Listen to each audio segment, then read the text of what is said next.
John, thank you so much for being on the show. We were just talking a minute ago that we've known each other for a long, long time, but never see Mhm. each other. So it's great to see your face again. So before we get into all the awesome things that you've been doing and working on, what has your attention right now?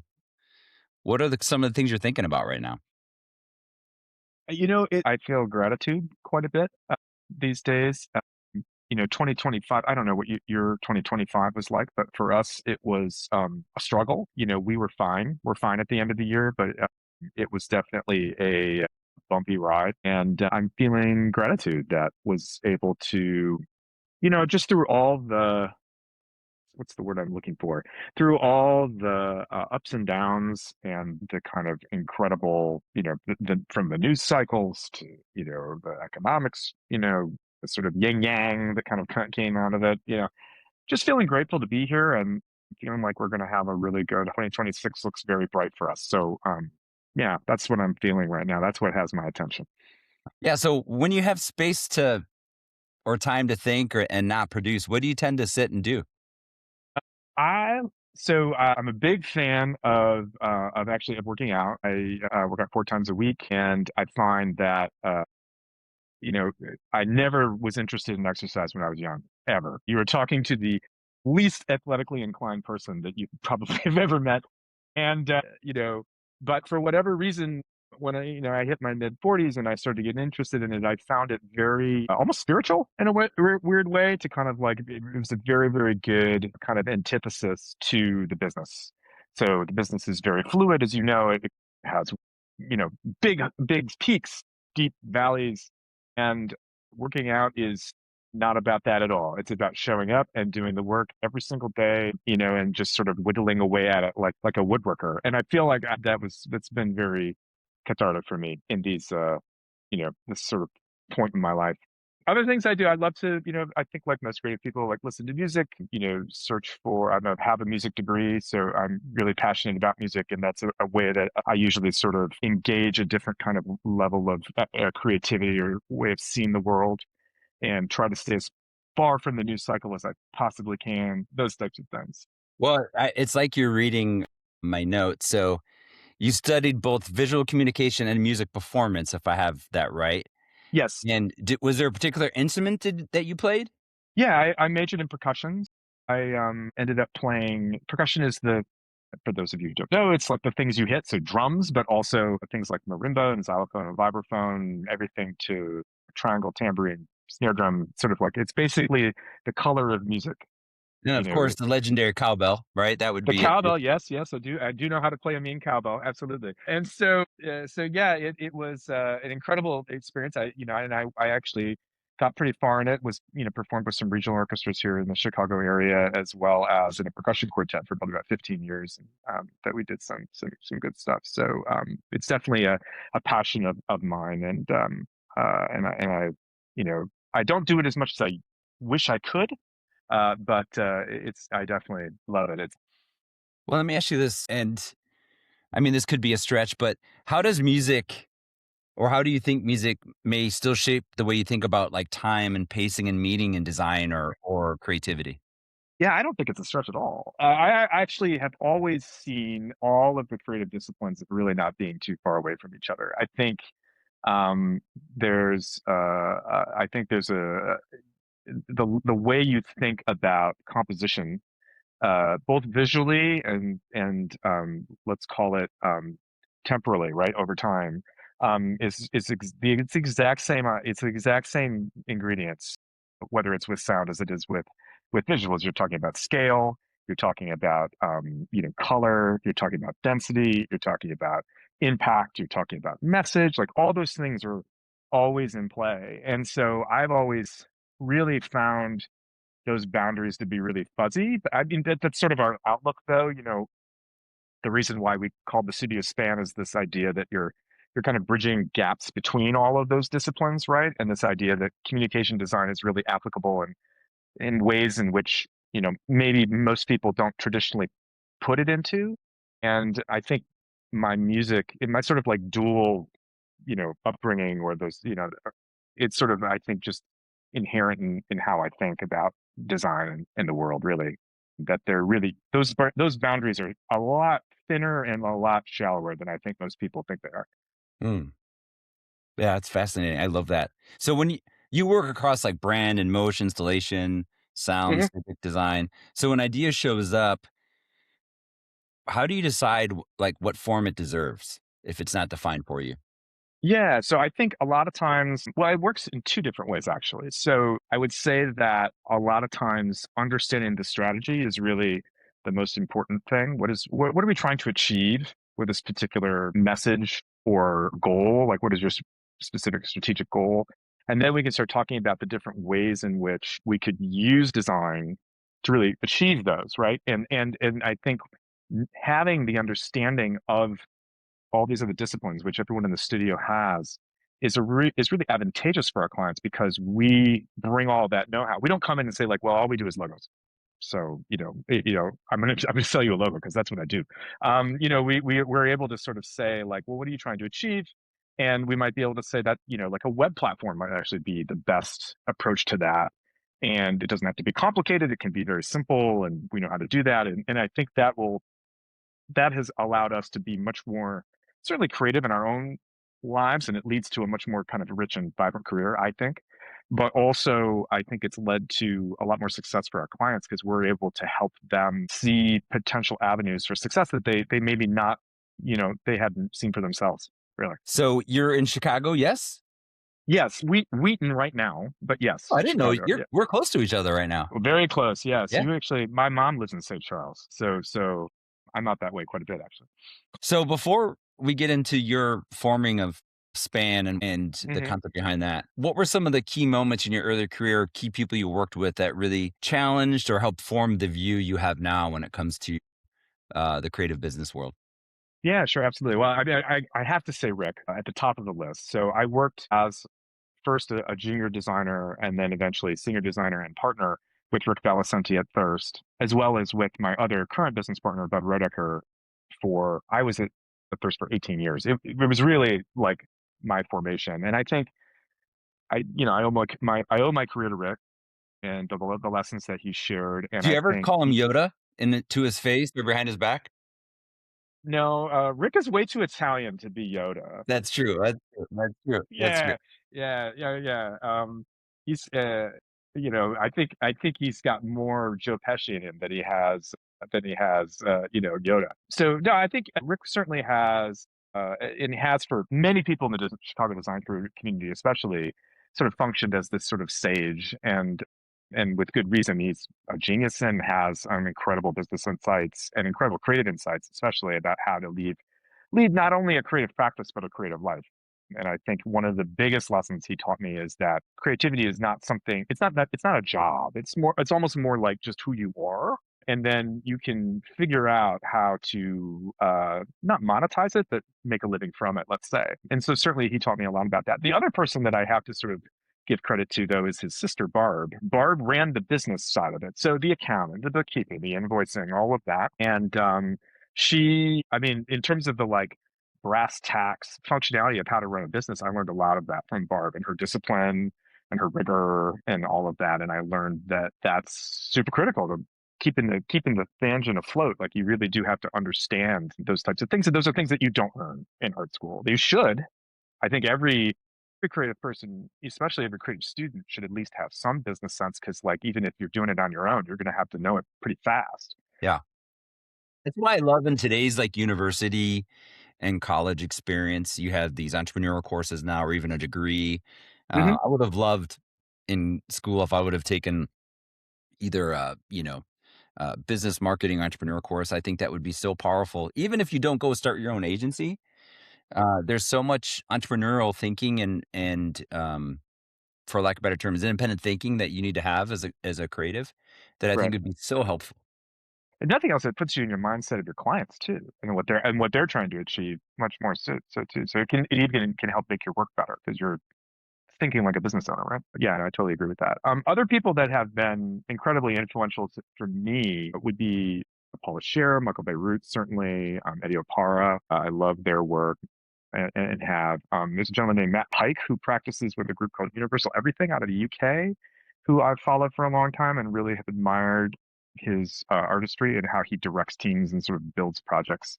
Has been a real or has been a real inspiration, and many others too. But I think that those are, I mean, that those are sort of the ones at the immediate level. So tell me the moment or the time where you and Bud are like, it's time. Yeah, sure, absolutely. So like I said, we had risen up to sort of be partners with Rick, and Rick had kind of come to us and said, "I'm ready to start, doing something else, or transition to the next aspect of the practice." So Bud and I said, "Well, we should probably keep going and just keep doing this thing." And what I think I like to explain to everybody that's like, "Oh my God, you started your own business, and in 2020, are you insane?" It's like, well, we had been doing this for 18 years. It was actually the conservative decision. Like we were like, let's just keep doing what we've always been doing. So that's what we did. We sort of conceived this idea of learning everything that we had learned at our time at Thirst and had helped develop really at the end with Rick. A lot of the practices and the systems and the sort of the thinking that we were sort of leading into that last chapter of Thirst, and then just sort of continue it through as Span. And that's what we did. And so we started it in January of 2020, and had kept the same space, kept a lot of the same employees, and we were like, we're going to get going. We made this like really beautiful, flashy like handout like that we printed out. That was really going to be our big coming out party that we were going to send to everybody, and we got it back from the printer in like mid-February, and then get ready for the month. Yeah, you know where this is going. And then March 1st, shut down. And, instead of doing that, I'm like going to the office and packing up computers and like driving them to employees' houses. And they're hiding in the bedroom as I set them up on the desk where they, say it to. And then I saw a lot of cats that's, and, it was just wild, right? It was Does such that a feel like it wild actually time. didn't happen? It does feel that way. Yeah. Yes, absolutely. Yeah. Yeah. In hindsight, yeah, you definitely do have this moment now where you're like, God, did we really do that? But we did. And and as they say, I think we had a very good pandemic. We were very lucky. We had a lot of business that year. And even though it was not the year we thought it was going to be, it ended up being, very successful for us and really kind of helped us, launch off and sort of start the practice. And so that has been our kind of, that was our sort of like launching period. And now we've continued to just refine and, think about how we can make it better every year. Every year we're trying to kind of like think about, well, what if we did this? And what if, it's kind of like, that was another really big lesson from Rick, is that the business is also a design assignment. You're constantly improving it and thinking about ways in which you can revise it, change it. Rick would do crazy things with Thirst, like he'd crumple it up and throw it in the trash and then start it up completely anew. He did that like 6 times in his career, and so I think that lesson is also been very valuable to us, that it's not precious. It is in and of itself a living thing, and you can change it. And something doesn't work, you can, it's not, just like, oh my God, we failed. It's like, okay, well, that didn't work, let's try this. And you can just, Yeah. pivot, try something else. Yeah, that's great. Big fan of Rick, and he did the Joe Pesci is hilarious because as I've been listening to him, thinking, yeah, that feels way more accurate. Yeah. He'll hate that I said that. That's That's okay. all right. That's all right. We'll go ahead and text this episode to him just so he can hear That's it. right. Just the timestamp will be good. Just Yeah. include that. Yeah, that's right. So in projects like Pillage, Purge, and Plunder, Sure. you use I'd love to hear and typography to critique extraction and growth and the language of power. And when did you realize design could actively question systems and not just serve them? I think that that project had been sort of brewing with me for a long time. I have done a lot of work in urban design and architecture, storytelling for many years. Many films I've made, short presentations and stuff for lots of different architectural clients. They're almost all confidential because they're usually for either architectural competitions or they're for very let's say controversial schemes that aren't yet approved. So there's a real hesitancy to share them because they might leak out and they might not actually take that shape in the end of the day. So they've always been kind of like off the books, but I've been doing them for many years, and you start to kind of learn how these huge mega projects get made. It's through the kind of like the art of the sell, of course, but then also I'm lucky in that all the clients that I've worked with to do these films have been very sustainably and civic minded, but certainly not all, there's plenty of other folks who are not in that interest. They're interested in solely just sort of like leaving their thumbprint on the planet. And I think what was interesting about that project was that Midjourney was sort of coming of its own. There still is lots of dialogue about AI and its role in design. And I thought that it was sort of this perfect opportunity to see how ubiquitous the idea of this sort of like architectural rendering is. And it's the reason why that project works is because there are so many of these architectural competitions and so many of these renderings out there in the world. This is how design is sold. It's like the way design is packaged. And it's so ubiquitous that Midjourney just knows it. It's like trained on it. It can find it. Mhm. And so that was what I thought was most interesting about that project is because of the pervasiveness of it and the fact that it is really running through our culture, you're sort of using this like culture engine, for lack of a better term, to sort of like give it right back to you, just present it back to you in a different form in kind of in a way that, sort of illustrates, I think, that there's an opportunity to make these big projects be something very special. And like I said before, I'm lucky that I've been able to sort of, be on teams that have been interested in that viewpoint. But they don't always win. Sometimes they pick the flashiest, the scheme that is the most, has the biggest feather in its cap, and that's always a sort of like a sad moment. Yeah, well, for those listening, can we just, like, back up maybe 30,000-foot view? Just share Sure. just share what you were trying to communicate. Yeah, absolutely. So the project is really about communicating how through the sort of uh, through design, these incredible urban design projects and architectural projects have taken advantage of the natural resources of the planet, and that's why I'm using the old sort of like pirate language, right? Pillage, purge, plunder. This idea that we're taking advantage of the Earth's resources to build these monuments to someone's ambitions. And a lot of times those ambitions are necessary, urban growth and all that. But there are also plenty of other times where they're not. They're just almost sort of like preserve a legacy or to sort of like herald an individual. And so I think that the piece is really about questioning the role of all of that. And it's really using Midjourney just as like a canvas to do it. It's less a commentary on AI and more commentary on sort of like design and urbanism. Yeah. Well, let's dig into AI a little bit. Sure. I will share with you in advance that I'm a believer. I have very specific Mm.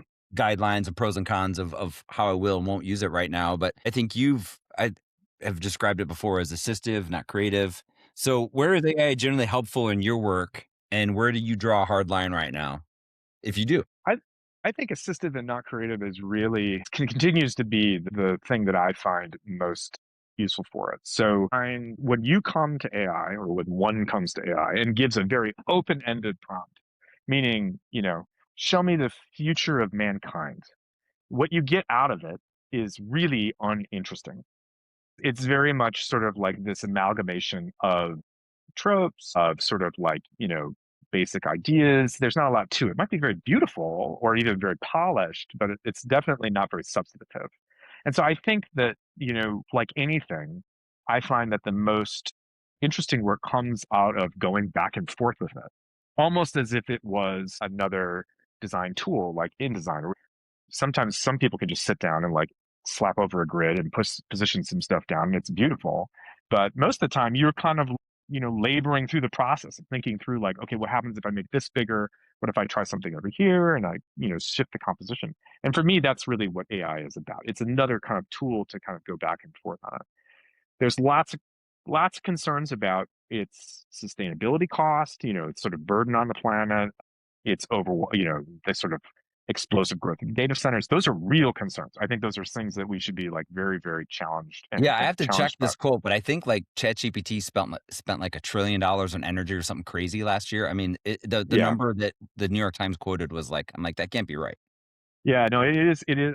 I also don't know the validity of that number, but I think that like, yeah, there's a significant environmental cost to AI, and I think that's a question that we all need to be asking ourselves. I also think that economically I mean, United States economy is like all of the eggs are in that basket right now, Yeah. which is very concerning for Yeah. anyone who runs Yeah. a business. The eyebrows are all the way up.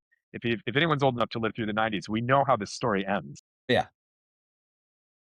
Uh, But So, but I think like in terms of is it taking our jobs away? I don't know. I think there's industries in which that's like programming and development where I think that that is a real thing that is happening. Especially when I think I read that the founder of Airbnb has been talking about how not hiring junior programmers is actually a mistake now because they're sort of like draining their talent pool, which is their talent farm, which I think is a great insight. But I don't see it really replacing designers right now. At least in my take. Well, let me ask you this question. I hadn't planned actually to ask you this question, but I had this conversation with a student, and then I was kind of playing Mm, this out in my mind. So let me share with you just a short story, and you respond to it. So when I started, back in the day, let's say just use a logo as an example, since that feels like the easiest one. yeah, works. I would do my research. I might do some, you know, word matching. I'd probably go to graphics or communication arts, and if I was really stuck, and I would try to see, gosh, how does someone handle like an A when it's sweeping like this, and I might see, an edge of a magazine and, like, draw that curve, or I might Hmm. see a B and be like, "Ooh, I love that shape," and maybe kinda look at that shape and look at all these different influences, maybe things on my phone that I would capture when I was traveling, like, "Ooh, I love that color," and then I would put all these things together, and my sketches in the end look nothing Hmm. like the source material that I looked at, but they all Right, influenced it. So my right. question to you is, if I took that same process and used AI to help me do that research, what's the difference? I think the question is really, is AI doing the research or is it doing the result? That's the question I would pose back to the student. So if AI is doing the research, I would have no problem with it. I use it in that exact same way, where I'm sort of like different example. I need to art direct a rendering, and I know what I am looking for. I need a shot that needs to include a vision of the desert with a low angle, and I need a 20 millimeter lens, and I need the sun to be setting, and then it will give me a tons of compositions, and I could be like, oh, that one is close to what I had in my mind, and I can use that to communicate with the 3D animator to say like, we want something like this, and they're like, oh, I get it, and blah blah blah. Um, Likewise, I think like if we're going back to the logo example, if you said to the AI, and again, another way I've used it, give me 50 examples of logos in this industry that incorporate XYZ, and then it gives you the 50 or just gives you the companies, and you go and you look at all of them. You're like, oh yes, I see where this is coming from. That feels like research, and then you, the artist, can go in and look and say, like, I like exactly what you said. I like this curve. I like this piece of this. I like a little bit of that because you are then functioning as the synthesis.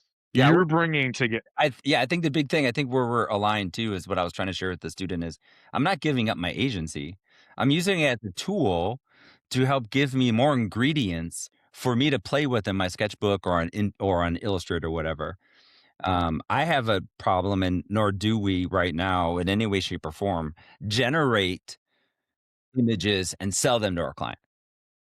We purely use it for, um, like you said, research or trying to give maybe a collaborator a perspective. And sometimes even in style boards, we will create for some, and we might have a couple of things that we generate for a style board to show the client what we're thinking so we can get feedback. But that right. never is the final output. Yeah, exactly. I think that you can use it as sort of a almost like a search machine on steroids. That's kind of what it is, anyways. To sort of like bring you lots of different results. But I think the minute you start to say like, I'm going to create something in this context that would sort of like specifically solve a problem, I think you're taking away agency. I think that's the word to use. Yeah. Yeah.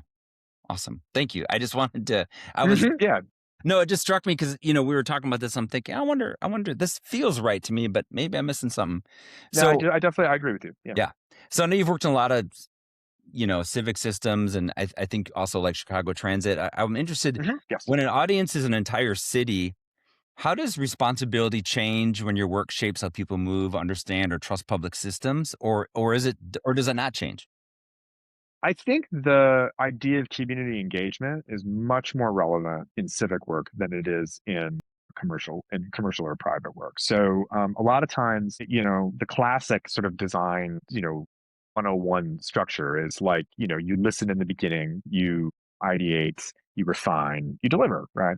And so that listening in a civic context is just, I think, a lot more important and a lot more just complicated. So like when you're working with a business owner, you're listening to the business owner. What do you want to achieve? I want to achieve this. Awesome. And then you take that away. When you're engaging with the community, you have to ask a lot more specific questions. And then you also have to be ready for a lot more, a wider variety of feedback, and also oftentimes conflicting feedback, right? Because a community is never, it's not monotonous. It's not, it's not monochromatic. There's lots of different viewpoints, lots of people coming from different backgrounds, age, race, economic status. And so you have to be ready for lots of different perspectives. And I think your job as a designer then becomes to what are the ones that you need to kind of like pay close attention to. And certainly quantity is important. You hear a message back from the community through a survey 62 times, probably a good one, Pay attention to that probably a one. dr- Highlight that one. Yeah, yeah. yeah, probably a driving light. Yeah, exactly. But also, there are many cases in which we've worked where we hear something that maybe isn't like commonly said, but also makes us think. It sort of challenges an expectation where you're like, maybe we should pay attention to that, even though it was only said by this small pool of things. So yeah, I think if you're not doing that kind of homework when you're doing civic work, you're really at a disadvantage, because that's an important part of the process. You can't do community-based work and not listen to the community. Well, going from like listening, let's talk about like critiquing, right? And I think often people are nervous about the critique or fear of back backlash, right? That can flatten design or maybe Mm, limit challenges. So, right. what does healthy critique actually look like, and who is responsible for protecting it? It's a great question. I feel that like critique is the part of design that they don't teach you in school, because in school you get from your professors and from your fellow peers specific feedback that addresses the design with the intent on making the design stronger. In real life, as you and I both know, the feedback that you often get is sometimes the opposite of what they mean.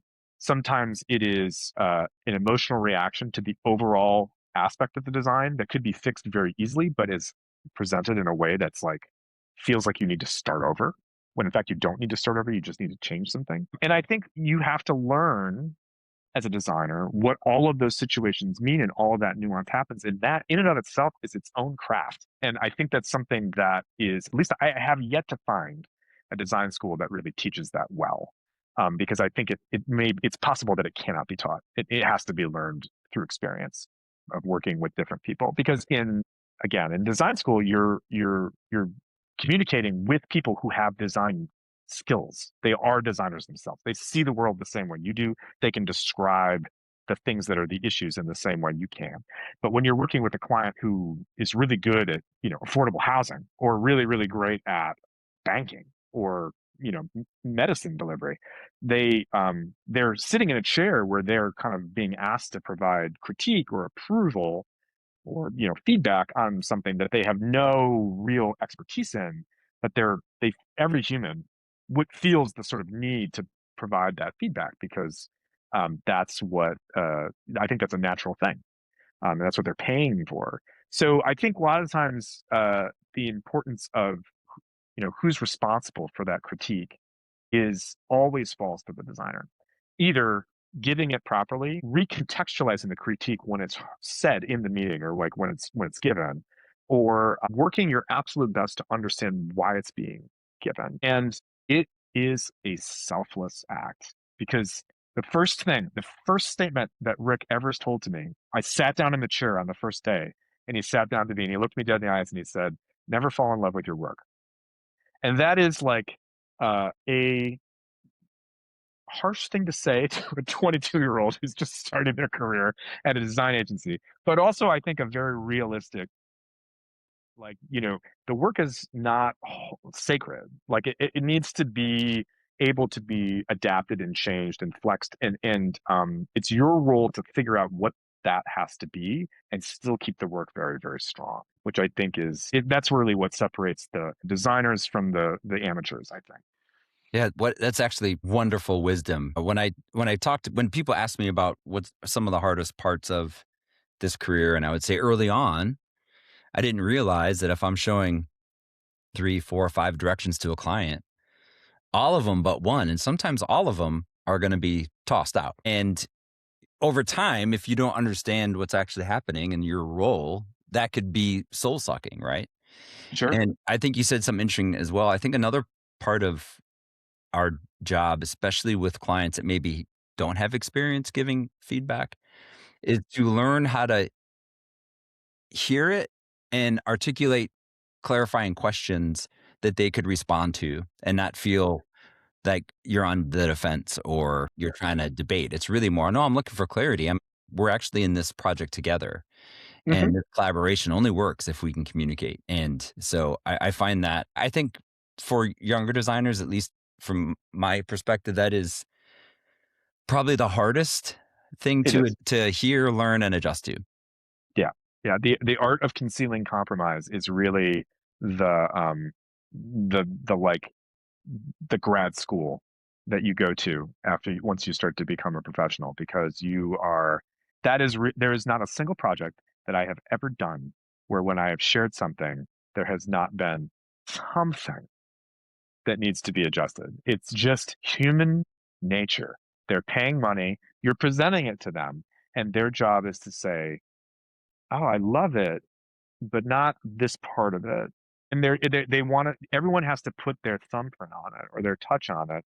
Otherwise, there won't be. They won't. I don't think that they'll accept it as much because it will be coming from an outside source. They want to be able to see their influence in their work, and that's part of every designer's goal is to help the people, the stakeholders that are helping you make these projects come alive feel like they're part of the journey. Otherwise, like, what's the work really for? It's just you. Just stay at home and do things for yourself. Like it's a lot less I pain, think we a would lot all less do that if money we could get too. But paid. Yeah, yeah. yeah, Well, share with me this then. I think when those moments come up and I'm not going to say, you're wrestling with that conversation, but when you walk away, do you often, this happens to me a lot, is I'll think of something that I'm like, oh, I wish I would have asked that, like as I'm processing it. And meaning, for example, when you're presenting something, everything's going great, no one's saying anything. I actually get nervous because I'm like, that's usually a either terrible not sign. are they not understanding it? Right. I'm not saying we're not good. I'm just saying, like, I feel like I need some input here. And Hmm. so when that happens to you, I mean, I'm sure that's happened in the past to you. Of Do course. you, what do you do? Do you pause? You start asking more like probing questions, or how do you handle that? I usually find that, yeah, it's usually about starting to prompt questions about what do you like, what do you don't like. One of my metaphors that I use all the time is like when we start a design assignment, we're like we're going into a hotel and all the doors are open. You walk into a hallway and it's just an infinite amount of possibilities. And so my job is usually to start closing doors right away. What don't we want to do? And that helps, I think, the client feel ownership about like, oh, I can make an impression by just removing something. So like it's like usually right away it's like, okay, well, I don't like that. Okay, great, we'll take that one away. And then all of a sudden now they're starting to feel like they're part of the process. And so I like that metaphor. I use that a lot. I also have the idea about starting to kind of talk about, you seem to react a little bit when when I shared this one. Like, what do you like about it? I thought I saw you smile. Like, was there something about this that you really enjoy? And you can start to get like little, feedbacks out of it. Another reason why presenting work in person is always, I think, easier for a designer than doing it remotely because you have this sort of ability to get a lot more facial reaction. There's nothing worse than presenting work with the cameras off, right? I refuse. I mean, that's like a hard stop. But I Yeah, also think during COVID, and I think now, although I agree with you, presenting in person is still the most ideal, just to feel the energy in the room and to watch sure. body language. Yeah, yeah, yeah, yeah, yeah. But even now with virtual meetings, I'm always trying to look at all the screens and see, Yeah. do what you can in the same sense. Yeah, exactly. And and sometimes there's cultural problems where that it doesn't work that way, and you're sort of just left with sort of voice and tone. But you soldier on and you try to sort of take what you can. And sometimes what I have found too is just keep your mouth shut. Like sometimes like nothing's being said because they don't know what to say because it's fine. So just like let it be fine. Sometimes I think we're in this business because we want to be on stage and we want the applause. Like, look what I did. And sometimes there are some things where the client is like, great, that's what you did what I wanted. Right. Thank you. Yeah. And then that's enough. That's Yeah. sometimes that's enough. I used to tell my younger designers all the time, like, act like we belong here and that they're gonna like it. Right? Don't be open. I mean, I'm not saying don't be open. I'm just saying, like, we're here because we are talented and we're providing a solution, and it may be great as is, but let's go Hmm. in and collaborate. So building off that, I know you've taught in the past, and you know, talk and you've judged work and all that sort of thing. So Sure. what do you think younger designers understand maybe better than we did in their at their Hmm. age? And where do you think now they're maybe missing out or just with everything that is now in our industry, where Right. do you think the biggest gaps are for them? I feel like designers now, what they're really, really good at is style. So there's a lot of designers who are very good at taking inspiration or sort of like a zeitgeist and sort of delivering right on that. And I think that is an incredible skill that is very, very difficult to, that doesn't come intuitively. But I think that I've seen sort of portfolio after portfolio where it's like I can do this and I can do that and I can do this thing and that thing. And that's very valuable. I mean, like that allows you to be able to kind of, I think, as a as a principal, be able to say like, okay, I know if I have this concept, they're going to be able to do that thing, and pull it off, and which is great. I find that I think what students are missing more now than when I was younger is sort of concept driven approaches where there's like, I have an idea behind it, and that idea is this. And I feel like the word vibe has replaced the word idea. Like I wanted to go for this vibe. I really wanted to feel like, bearded hipster. I don't know, like something. And I, then I know what you mean. Yeah, yeah, yeah. yeah, yeah, and and so I think now it's difficult sometimes to get young designers, or not difficult, rarer to find young designers who are more kind of focused on, well, I really wanted to express this idea of, simplicity, and so I bought, or whatever, like pick, like have this sort of point of view, and then use the work as a tool to express that point of view. And when I see those are the ones that I'm like, okay, I need to hire you. I need to, like you're the one to kind of Right. snatch up, because I Yeah. just know that they're becoming rarer and rarer. It's harder to find them. So when you look at your work now, what tells you that it mattered, not just aesthetically, but maybe ethically or in the way you've solved the challenge that you were given? Yeah, it's really funny. I think it's just because I'm getting old. I know you're a little bit ahead of me, but Whoa, whoa, whoa, whoa. a little bit, We didn't have a little bit. to the show. Be nice. It's not your house. Yeah. No, so I was saying, I think somewhere, being in my mid 40s, like the idea that you look behind you, and the only thing that's left behind you is the work. The work is always there because we're designers. We carry our portfolios along with us for our whole careers, and a lot of things like the client meetings, certainly the fights, the disagreements, the argument, those all fade. They vanish like with time, and the stress of the deadlines and all of that go away, and the only thing that's left is the work. And it really reminds me that, like, when you get to a certain point in time, there's moments where you look at the work and you're like, I'm really happy with what has come out of these, 20 years. There's bumps. Everyone's got bumps. But I think like when you see that and you feel that kind of over when you look at the whole career of it, you get that sense of it, you start to feel really lucky. At least I do. I feel like that there's a real like sense of like, man, that I have had a lot of fun doing this for a long time, and I think there's a joy in that fuels me. makes me want to like keep coming in and keep kind of doing it because like like every job, this one's got its fair share of bullshit that you have to wade through. So, but the thing that I think is really telling and really special about it is that we also get at the end of the day to make something that perseveres all that. It lasts much longer than all that, and because of that, I think that's what makes this career worthwhile. To be honest with you, Man, to be able to look back and see all that and go like, okay, I did something. I couldn't agree more. John, I just want to say I'm a big fan of you and your partner. Don't tell him I said that. Okay, And don't worry, I won't. I'm just grateful for, you're one of those humans, but also one of those agencies that care and help raise all tides. So thank you for the work you're doing. I'm honored to be in the community with you, and I'm really grateful that you were on the show today. Appreciate that. Those are very, very, very sweet. And likewise, likewise. And looking forward to getting that cup of coffee. By the way, that sounds fun. Can't wait.